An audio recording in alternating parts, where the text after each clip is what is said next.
Before I begin, I want to thank Matt Cover for inviting me to speak to you all today, and the State Water Board staff that have prepared me with some examples to share with you, including Lori Weber and Jesse Maxfield, Tony Marshall, Bill Orm, all from our water quality side of the house, but also Aaron Ragazzi and Daniel Schultz from the water rights side of the house. So I want to give some props there. Also, I would be remiss not to thank Dr. Peter Moyle for his remarks, and I think that will dovetail with a lot of the presentation I'll provide today. So it's a great honor for me to be here. Dr. Moyle, I used your inland fisheries textbook to inform the basin plan in San Francisco Bay region, early part of 2000s, so I'm always honored to share time with you, and thank you for your service and the message. And it's an important message that will reverberate in my remarks, I hope. So clearly it's an honor for me to return here to this annual meeting. I always look forward to participating in as a speaker to you and to talk about freshwater science informing state water policy. Now, with the drought upon us, we have seen terrible impacts to the freshwater ecosystems, but these impacts have elevated these issues in the public discourse and the public consciousness. So I think this crisis holds hope and opportunity for us to make strides toward ecosystem sustainability. Together, we can indeed seize the day. Science, yes. Mathematician and philosopher Bertrand Russell reminds us that science does not supply us an ethic. Science can tell us what ends are achievable and that some that may not be achievable. But among the ends that can be achieved, our choice must be decided by other than purely scientific considerations. Certainly there's an ethic in science. If science is to be trusted, there must be an ethical component of good, responsible science. So policy. The ends are really the basis of policy. And so this is one example. The policy statement we work under, the preamble statement of the United States Clean Water Act. Later, I'll also talk about the California Water Action Plan, a policy statement that can be informed by science. So how does science inform state policy, here in California at the state board? Well, we're in a severe drought, the worst in state history, actually. Temperature has a large role in that, as you saw in the last presentation. And as these drought conditions persist, the scarcity of water creates more heat, if you will, more conflicts that must be resolved through decision-making and problem-solving. Now, I apologize for this highly technical slide. Let me go over it. It depicts a conceptual model of the hydrologic cycle. So you guys are scientists, right? Well, it appears the take-home here is the importance of the happy droplets. I guess they lead to happy people, fish, and wildlife. So this green thing appears to be something important. Maybe we can focus on. Let's see. It's some kind of conduit, right? A pipe. If we build a giant pipe, we could solve the water problem. If we build a giant pipeline from Canada or the Columbia, or build a string of desalination plants along the Pacific coast, yes, we can solve this problem. Oh, wait, this isn't the Society for Freshwater Science Fiction? Oh, freshwater science. Science nonfiction. Okay. Well, let me start over here. The theme of my talk is that science, based on facts and reproducible results, can shed light for decision-making on water resources and reduce heat. The role of science is central to reducing conflict and engendering collaborative problem-solving. When light is shed upon the water, it's a thing of beauty to us. People respond favorably, pleasing to the eye. It's a feeling all people share. As Abraham Lincoln said in his famous quote, people respond favorably to facts and will use them to face challenges like droughts and floods and facing species extinction. The great point is to bring them the real facts and beer. So, I'm not sure if you heard about this poll by the California Water Foundation. Lester Snow runs that outfit. He used to be the Secretary of Resources for the state. So in the 4th year of drought, how is the public of California responding? This poll was done 1,000 voters around the state. The conclusion is public concern is very high, but what's interesting, when you dig into the results, there are co-equal concerns among Californians that the overwhelming majority think the drought's effect on both agriculture and the environment are very serious. There's a willingness to pay among our voters. 4 out of 5 say they prefer investment in infrastructure over lower water rates. This is important in the big picture. 55% of the responders say they're willing to pay a fee on their monthly water bill to address the impacts of droughts and improve local, regional, and state water supply and water quality, recognizing the externalities of over-diversion of waters and the effects on the environment. Note that most people in the state believe that problems related to the drought, such as water supply shortages and fish and wildlife impacts, are due to mostly the blue and the red here, which are lack of investment in infrastructure and inefficient water use. And I cast infrastructure as a broad depiction of our green infrastructure, our natural resource infrastructure, as well as our gray infrastructure, the built environment. Very importantly, only 11% selected environmental regulations as some kind of a problem that's exacerbating the drought. So I communicate these things to you because there's an open ear now with the drought in the public to consider changes, not unlike what Dr. Moyle talked about. So I just have to say, the State Water Board has a long track record in our policy making of convening science panels and peer review. We recognize the importance of science-based decision making. So these are some examples. Just this year, we had 3 scientific panels that informed a successful and celebrated desalination policy that requires subsurface intakes, for instance, unless really extraordinary circumstances are present. And so the rest of the world looks at California now as setting the tone and the pace for how desalination facilities should be designed. But there are other issues that we're grappling with, whether it's nitrate accumulation in groundwater basins and agricultural areas. Certainly the update of the Bay Delta Water Quality Control Plan, which I will drill down on at the end of my talk, and convening scientists from the Delta Science Panel. All of our basin plan and statewide plan amendments have a peer review process. I had staff, it was kind of fun for me to dig deep a little bit into our bioassessment program. As Jim noted, I've always had a lot of faith and belief in this type of tool.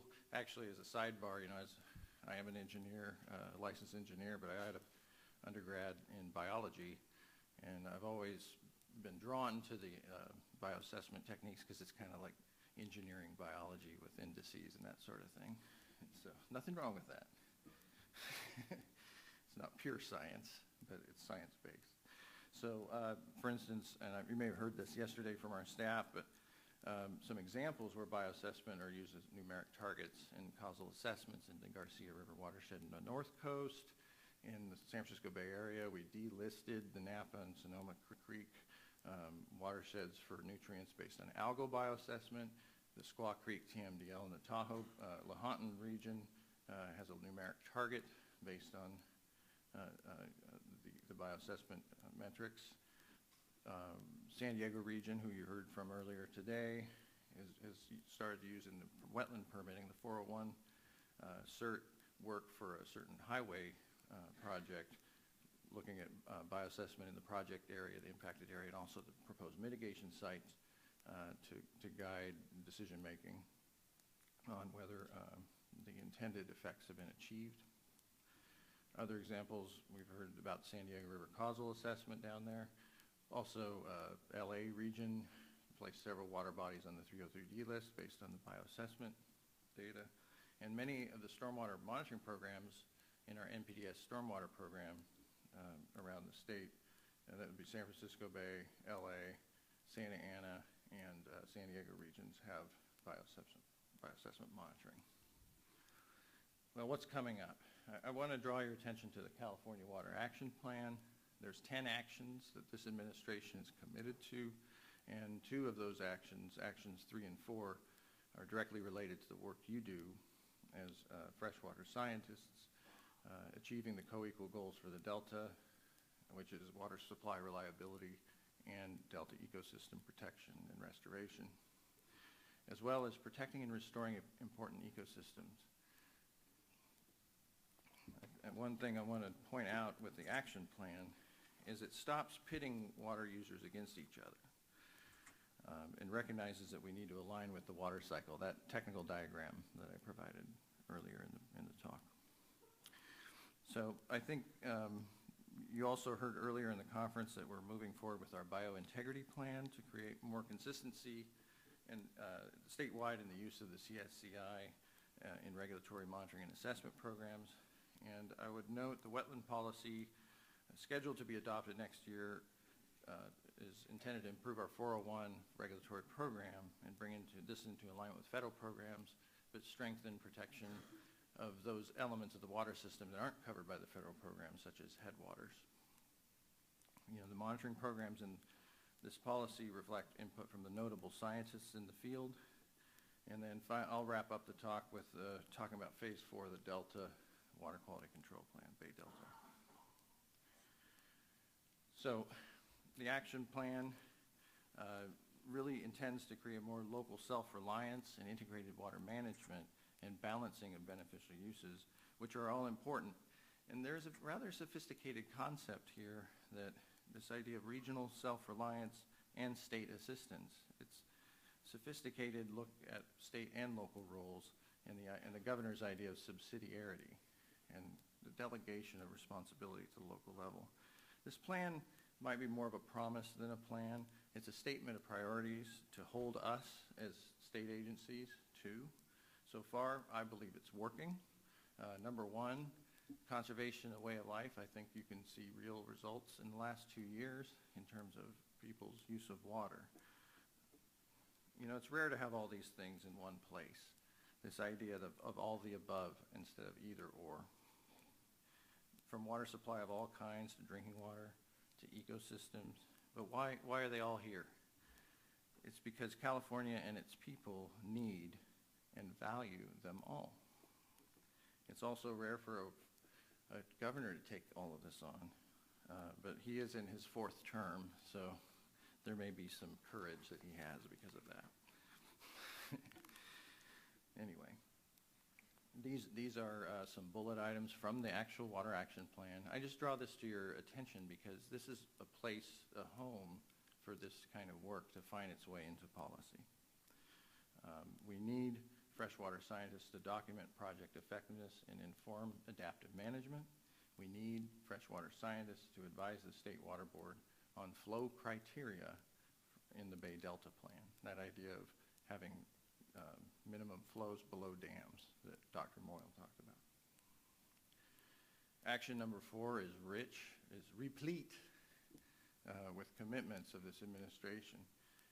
And there's such a critical role in terms of using science to document success and need for improvement in these initiatives, restoring mountain habitat, dealing with the lack of snowpack with climate change, managing headwaters for multiple benefits, water for wetlands and waterfowl, eliminating barriers to fish migration, looking at fish passage at large dams. And I'll point you to, this is an important bullet here, enhancing water flows and stream systems statewide. 5 streams in our state have been selected for Cal Fish and Wildlife to work with the water boards and Water Rights Division and our regional water boards to develop flow criteria and flow objectives in the South Fork of the Eel River, the Shasta River, the Ventura River, Mark West Creek in the Russian River watershed, Mill Creek in the Sacramento River watershed.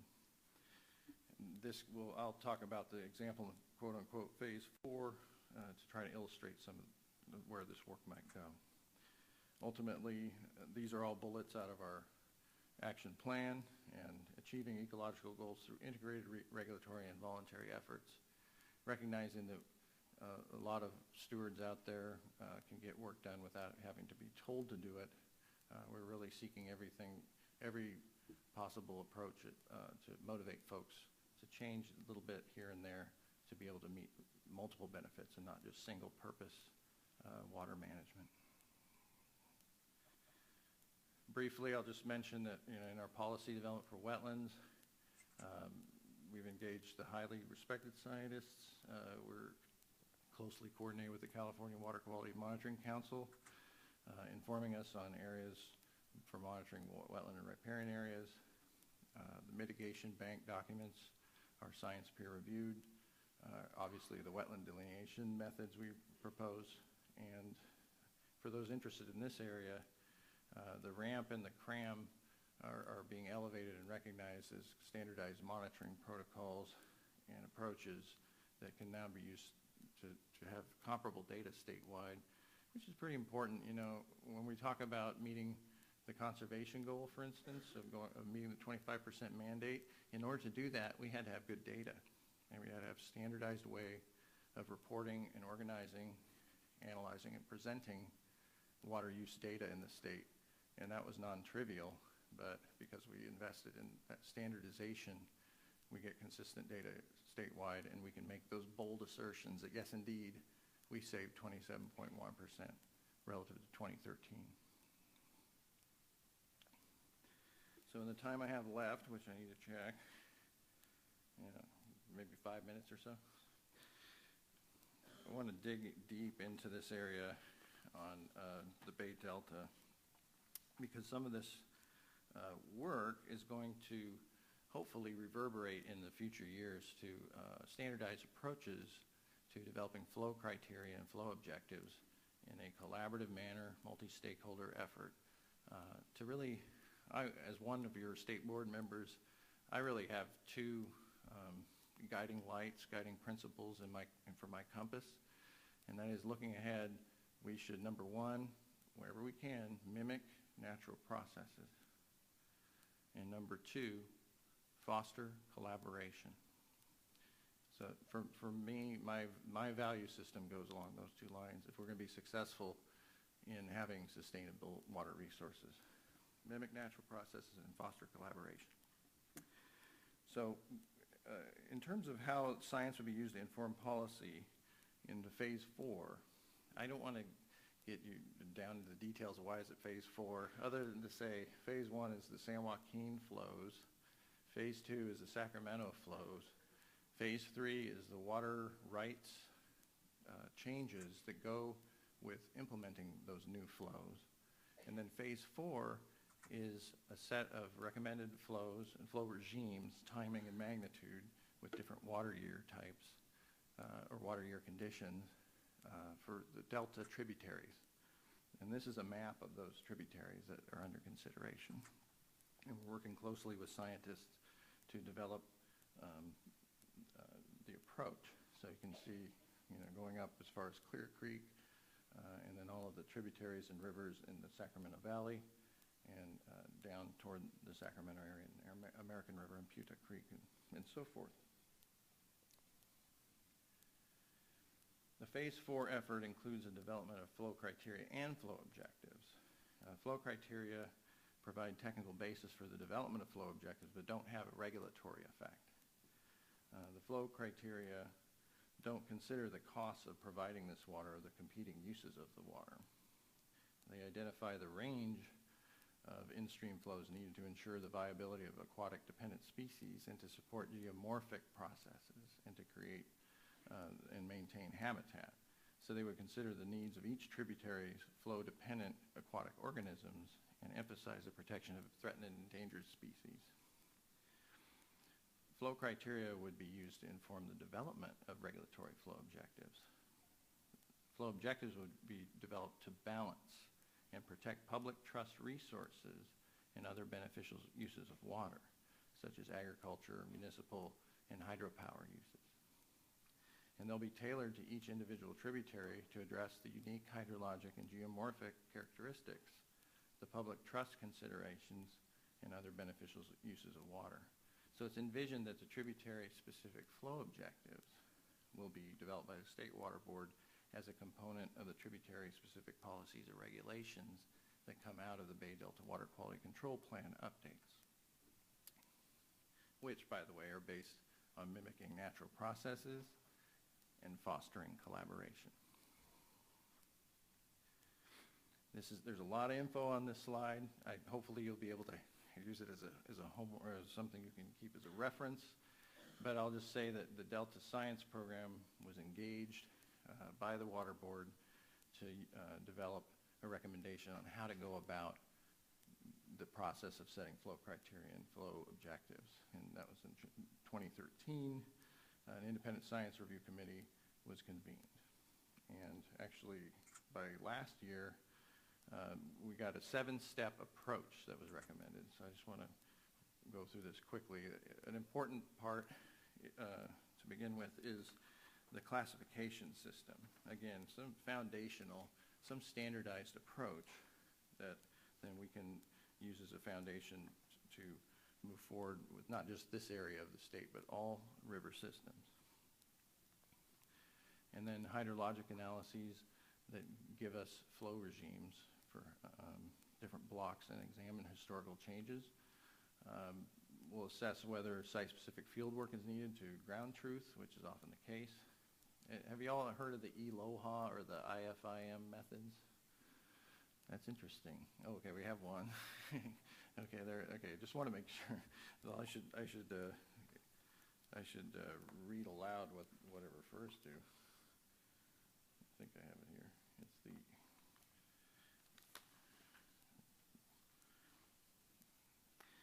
the ELOHA is the ecological limits of hydrologic alteration, and the IFIM is regional in-stream flow incremental methodology. So these are two approaches that the researchers recommend that we hybridize. This would involve some extrapolation of the flow ecology relationships, and then ultimately producing an environmental flow regime that meets the needs of species and ecosystem processes. So this is mimicking nature, not really having, calendar month blocks of water or flows, but trying to mimic the natural hydrograph so that we use natural selection to select for the native species. And ultimately, the stakeholder process will be key, involving local watershed folks and having effective adaptive management.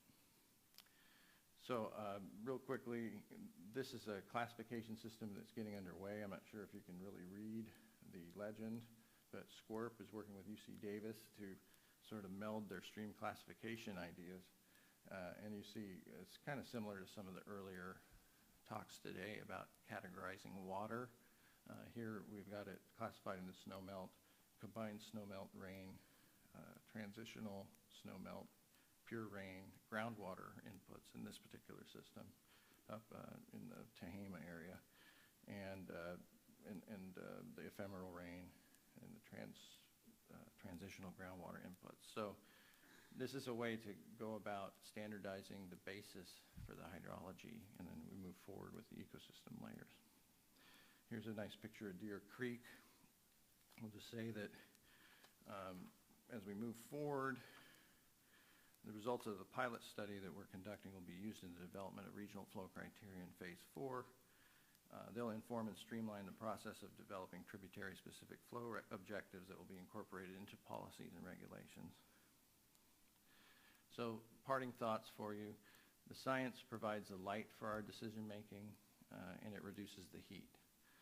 The public will respond favorably to real facts, and we're confident of this, and we rely heavily on scientists, peer review, and panels for our successful policy adoption. And I would say the track record since I've been on the board is pretty good. We have a lot to improve on, like the wetlands policy has dragged on a long time, but we've accomplished a lot, and we have much to accomplish together. The Drought poll says public wants environmental protection. The administration's California Water Action Plan calls for science-based water quantity values that can be allocated. So I want to free you up. I want to free all the regional water boards and all of you working in the watersheds that it's okay to think about volumes of water that we can use in water rights. It's okay. You can think of acre feet per year as well as things like parts per million degrees Celsius. I think bioassessment is still underutilized. You probably heard that message yesterday. Our biointegrity plan endeavors to really integrate it more into all of our regulatory programs. And finally, freshwater scientists, live long, be prosperous, and remember the public is interested in and needs your work to shed light on the ends that may be achieved. Thank you.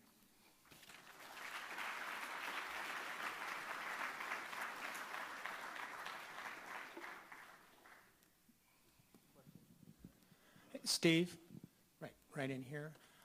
Great talk. One of the things that's threaded throughout your talk, and you said you're a big proponent of, is coalition stakeholder building. I realize that's a good thing. I'm also a very big proponent of it, but the state does not support with funding most of our state scientists to do this. Plus, we pay our state scientists 40% less than local and federal and private scientists. So with your thoughts early on in the presentation, you said there are some potentials for more funding of this sort of thing. Is there any way to develop like a ecosystem analog to the California Water Plan where we actually have a program that's funded year after year to do these studies, to do the integration and synthesis, to be able to get this stuff together and hopefully get more people out that are scientists to the integrated regional water plans so that we can actually have input on the biology and the ecosystems? Yeah, I appreciate your comments, John, right? Yeah. Well, thank you. It's a very important component. You know, as we look at integrated water management being taken on around the world, whether it's South Africa, Europe with the Water Framework Directive, in our integrated regional water management efforts, Australia's Murray-Darling Basin, there is this common theme that pricing of water is really critical to getting a sustainable water resource system together. It's part of the governor's April 1st executive order, and we had a day-long hearing on that on July 8th and continue to be involved in the issue of how water is priced, because ultimately there is sort of a school of thought that I think is sort of disintegration of water as opposed to integration, which is I'm only going to pay for the cost it takes for the pipes and pumps and treatment to get to my parcel.